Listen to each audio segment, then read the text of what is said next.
మన5 TV ఛానల్కు స్వాగతం. నేటి ముఖ్య వార్త. అనంతపురం జిల్లా రాయదుర్గం పట్టణంలో కోటలో వెలిసిన అతి పురాతన శివాలయం జంబుకేశ్వర స్వామి ఆలయంలో బ్రహ్మోత్సవ వేడుకలు కన్నుల పండుగగా కొనసాగుతున్నాయి. అందులో భాగంగానే ఆదివారం జంబుకేశ్వరుడి కళ్యాణోత్సవ వేడుకలు అత్యంత కమనీయంగా కొనసాగాయి. స్వామివారికి ఆలయంలో ప్రత్యేక పూజలు నిర్వహించడం జరిగింది. అనంతరం 10:30 గంటల నుండి 11:30 గంటల మధ్య స్వామివారి కళ్యాణోత్సవ వేడుకలు అంగరంగ వైభవంగా నిర్వహించడం జరిగింది. వేద మంత్రోచ్చారణ నడుమ బ్రాహ్మణుల ఆధ్వర్యంలో అనేక భక్తుల నడుమ బ్రహ్మోత్సవ వేడుకలను నిర్వహించడం జరిగింది. ఆలయ ఈవో నరసింహారెడ్డి, అర్చక పురోహితులు రామకృష్ణ స్వామి ఆధ్వర్యంలో బ్రహ్మోత్సవ వేడుకలు కొనసాగుతున్నాయి. సాయంత్రం స్వామివారు ముత్యాల పల్లికపై ఊరేగనున్నారు. శివనామస్మరణతో పరిసర ప్రాంతాలు మారుమోగాయి.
పెండ్లు కాకుండా చేసుకోండి.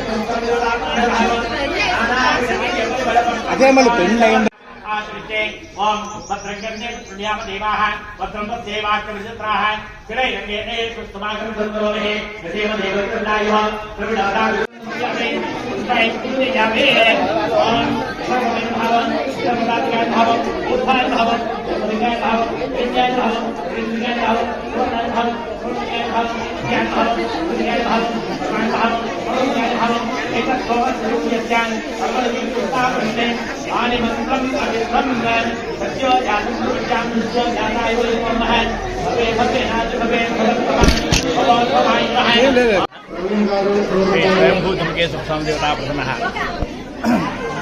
అతి పురాతనమైనటువంటి శ్రీ జంబుకేశ్వర స్వామి దేవాలయంలో ప్రతి సంవత్సరం కూడా చైత్రశుద్ధ అష్టమి నుంచి చైత్ర బహుళ విజయ వరకు బ్రహ్మోత్సవాలు అనేవి జరుగుతాయి.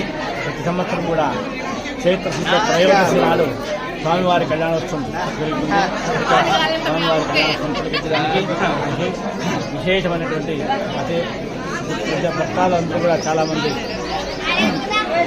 భక్తాలందరూ కూడా స్వామివారి దేవస్థానం దర్శనానికి వచ్చి స్వామివారి కళ్యాణం చూపించి స్వామివారి యొక్క కృపకు పాత్రులైనారు. స్వామివారి యొక్క కళ్యాణోత్సవం ప్రతి సంవత్సరం కూడా ఇలాగనే ఈ దేవాలయంలో జరుగుతూ ఉంది. ఇది అతి పురాతనమైనటువంటి శ్రీ స్వయంభూ జంబుకేశ్వర స్వామి దేవాలయం.